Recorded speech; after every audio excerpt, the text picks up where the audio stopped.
Shumica e njerëzve blejnë coina vetëm se e kanë parë në TikTok, e kanë parë në Twitter ose e kanë parë në Telegram. Dhe e blejnë pikërisht për arsye se këto persona kanë thonë që ky coin ka potencial që të shkojë x50, x5 milion. Shumicën e rasteve ti e blen shumë vonë atë token ose atë projekt.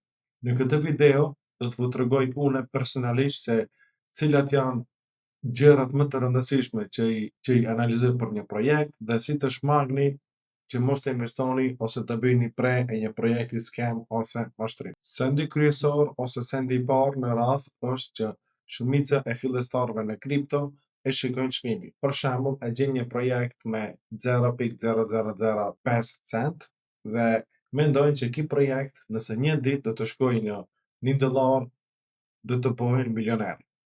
Nuk do të thotë që ky projekt automatikisht është një projekt i mirë për arsye se ka shumë zera dhe një ditë ky projekt do të pushtoj botë. Duhet të shikoni edhe market cap, se ka plot projekte që kanë 3-4 zera dhe kanë market cap miliarda. Dhe është shumë vështirë që ky projekt të shkojë x5 ose x10 nëse ka market cap me miliarda në cirkullim. Prandaj në fillim unë shikoj market cap, sa volumen ka ai projekti, mrena ditës, sa volumen ka nëpër exchange-a, sa shumë tregtohet dhe pjesa e rëndësishme se sa ka circulated supply ose sa ka në cirkullim tokena dhe a ka max supply. Nëse një projekt nuk ka max supply, une veçanërisht nuk hi në atë projekt, automatikisht. Këto janë sendet bazë elementare që të gjithë këto sendet mund t'i verifikoni shumë shpejt dhe të gjeni në CoinGecko ose CoinMarketCap. Pyetja e ditë e jemja është: a zgjedh ky projekt një problem real në treg? Shumica e projekteve zgjedhin probleme që nuk ekzistojnë në treg, ose zgjedhin një problem që ato e paraqesin se është problem dhe ato vinë me projekt që ky projekt e zgjedh këtë problem që realisht ai problemi nuk ka ekzistuar dhe shumica e altcoinsave zgjedhin probleme që nuk ekzistojnë. Shumica e coinave mbijetojnë dhe ekzistojnë veç me hype, por veç me hype do të mbijetojnë ndoshta disa muaj ose një gjysmë halvingu, një vjet, 2 vjet dhe do të vdes ky projekt.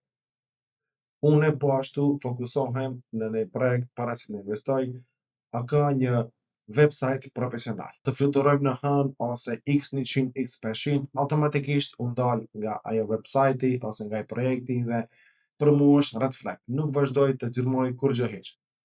Kontrolloj a ka ekip real, a është ekipi anonim ose është me emër dhe mbiemër. Po ashtu kontrolloj a ka partneritete reale. A përdoret ky projekt nga njerëzit në jetën reale dhe po ashtu e kontrolloj aktivitetin në GitHub. Nëse projekti nuk ka zhvillime aktive, për mua është një red flag, po ashtu dhe është një projekt i vdekur.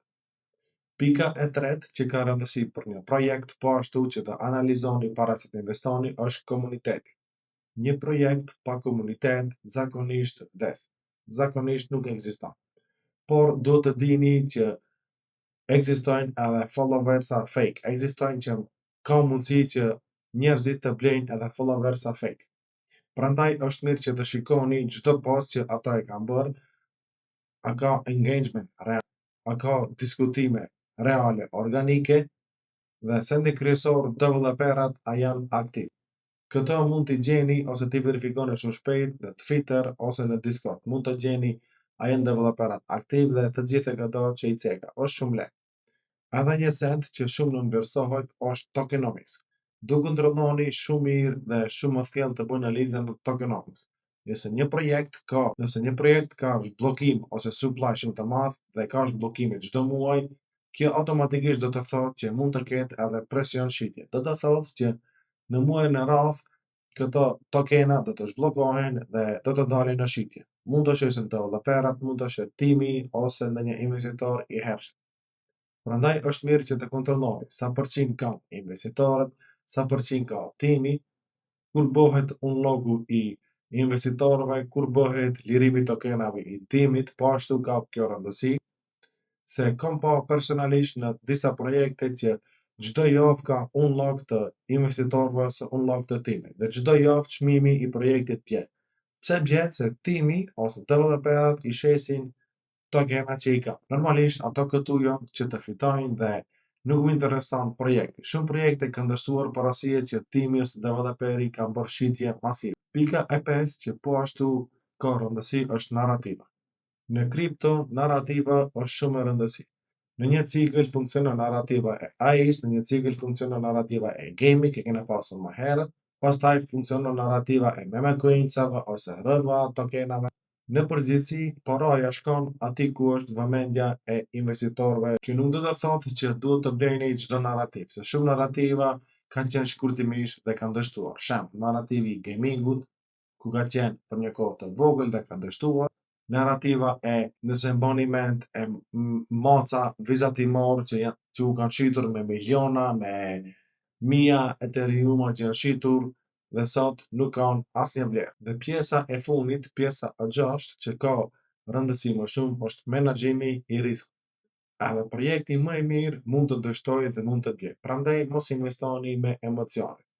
Unë personalisht nuk futem alli në një projekt, përdori DCA dhe blej ngadalë. Si përfundim, nëse ndoni të mbijetoni dhe mos të dilni në humbje nga tregu, mos ndiqni vetëm hype. Mësoni që të analizoni vetë një projekt dhe mos u mbarni nga një TikToker, mos u mbarni nga një influencer në YouTube, mos u mbarni nga një që poston në feed se ky projekti do të shkojë x50, x100. Sepse në fund analiza juaj vlen më shumë se analiza e një personi që ai pretendon që ai projekti do të shkojë x100. Pse? Ju investoni parat e juaja. Ai personi që ka shpallur që ky projekt do të shkojë x50 ose x100, ai person nuk investon para për ju. Nëse ju humbisni, ju jeni fajtor. Nuk duhet që të fajsoni asnjë person. Për këtë arsye, investoni me kujdes dhe bëni mirë një analizë para se të bleni një token. Dhe më në fund, nëse dëshironi video edukuese në gjuhën shqipe për kripto, mos harroni të bëni like këtë video dhe mos harroni të bëni subscribe channel. Dhe shkruani në koment cilin altcoins ju dëshironi t'ju të analizoj në një video më thellë se si unë i bëj analizat e mia për një projekt para se të investoj.